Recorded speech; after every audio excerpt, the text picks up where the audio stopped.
எமது மக்கள் தற்பொழுது ஒரு வேளை உணவையோ 2 வேளை உணவையோ மட்டுமே உண்டு கொண்டிருக்கின்றனர். பாடசாலை மாணவர்கள் பாடசாலைகளில் மயங்கி விழுகின்றனர். இவ்வாறான சோக நிலை எமது மக்களுக்கு ஏற்படக்கூடாது.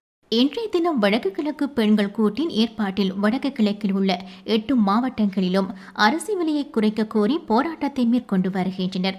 அந்த வகையில் இந்த போராட்டமானது முல்லைத்தீவு மாவட்டத்தின் ஸ்லாவத்தை பகுதியிலும், சாவக்கச்சேரி பேருந்து தரிப்பு நிலையம் முன்பாகவும், வவுனியா ராசேந்திர குலத்திலும் இன்று நடைபெற்றது. அரிசியின் விலையை 100 ரூபாய்கள் குறைத்து மக்களின் பட்டினி சாவை தவிர்த்து பொருளாதார சுமையை உடனடியாக குறைக்க வேண்டும் என வடக்கு கிழக்கு பெண்கள் கூட்டு அமைப்பினர் வலியுறுத்தியுள்ளனர். பொருளாதார சுமையை குறை, ஏழையின் வயிற்றில் அடிக்காதே, பட்டினிச்சாவு வேண்டாம், பிள்ளைகளை பசியால் வாட்டாதே உள்ளிட்ட சுலோகங்களை ஏந்தியவாறு கவன ஈர்ப்பில் ஈடுபட்டிருந்தனர்.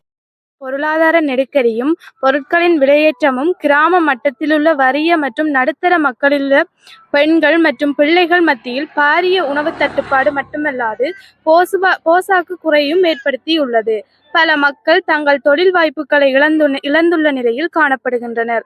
குறிப்பாக இலங்கையில் கடந்த காலங்களிலும் தற்போதும் ஏற்பட்டுள்ள அரிசியின் விலையேற்றம் எமது நாளாந்த தினக்கூலி வேலை செய்யும் குடும்பங்களின் கூடுதலான அங்கத்தவர்களை கொண்ட குடும்பங்களிலும் 3 வேளைகளிலும் உணவு உண்பதற்கு பதிலாக 1 அல்லது 2 வேளைகளில் மட்டுமே உணவினை பெற்றுக்கொள்ள நிலையும் உருவாகியுள்ளது. பதிவிடம் மண்டாடி கேட்கின்றோம். எத்தனையோ ஏழை மக்கள் எங்கட இலங்கை பிரதேசத்தில் வசிக்கின்றார்கள். குழந்தை பிள்ளைக்கு போசாக்கு இல்லை, அதற்கான பண வசதியும் இல்லாத கஷ்ட நேரங்களில் ஒரு நேரம் சாப்பாட்டுக்கு கூட ஒரு 5-6 குழந்தைகள் இருக்கிற தாய் தகப்பன் கூட அந்த பிள்ளைகளை ஒரு நேரத்துக்கு சாப்பிட எந்த வழியில கொண்டு புரண்ட விலை கூட இருக்கிறபடியால் இதை தயவு செய்து எங்களோட பொருட்களை விலை குறைத்து தரும்படி எங்களோட ஜனாதிபதியிடம் மேலும் மேலும் மண்டாடி கேட்டுக்கொள்கின்றோம். இன்றைய தினம் வடக்கு கிழக்கு மாகாணங்களில் வடக்கு கிழக்கு பெண்கள் கூட்டின் ஏற்பாட்டில் வடக்கு கிழக்கில் உள்ள 8 மாவட்டங்களும் இணைந்து ஒவ்வொரு மாவட்டத்திலும் அரிசி விலையை குறைக்க கோரியும் விவசாயிகள் எதிர்கொள்ளும் சவால்களை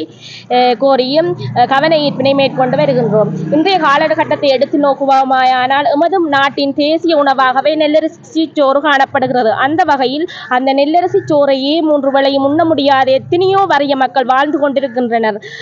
அவ்வாறான நிலை மாற வேண்டும். எமது மக்கள் தற்பொழுது ஒரு வேளை உணவையோ 2 வேளை உணவையோ மட்டுமே உண்டு கொண்டிருக்கின்றனர். பாடசாலை மாணவர்கள் பாடசாலைகளில் மயங்கி விழுகின்றனர். இவ்வாறான சோக நிலை எமது மக்களுக்கு ஏற்படக்கூடாது. எனவே இலங்கை அரசு உடனடியாக அரிசி விலையை 100க்கு குறைய என நாங்கள் மாண்புமிகு ஜனாதிபதி ரணில் விக்ரமசிங்கே அவர்களிடம் கேட்டு நிற்கின்றோம். டிவிஐ யூடியூப் சேனலில் இணைந்திருக்கும் நேர்கள் அனைவருக்கும் எமது நன்றி. எமது காணொளி தொகுப்புகளை தொடர்ந்து நீங்கள் பார்வையிடுவதற்கு கீழிருக்கின்ற பெல் பட்டனை அழுத்துவதனூடாக நோட்டிபிகேஷனில் பல காணொளி தொகுப்புகள் உடனுக்குடன் உங்களை வந்து சேரும். அருகில் இருக்கின்ற முக்கிய காணொளி தொகுப்புகளையும் பார்வையிட தவறாதீர்கள்.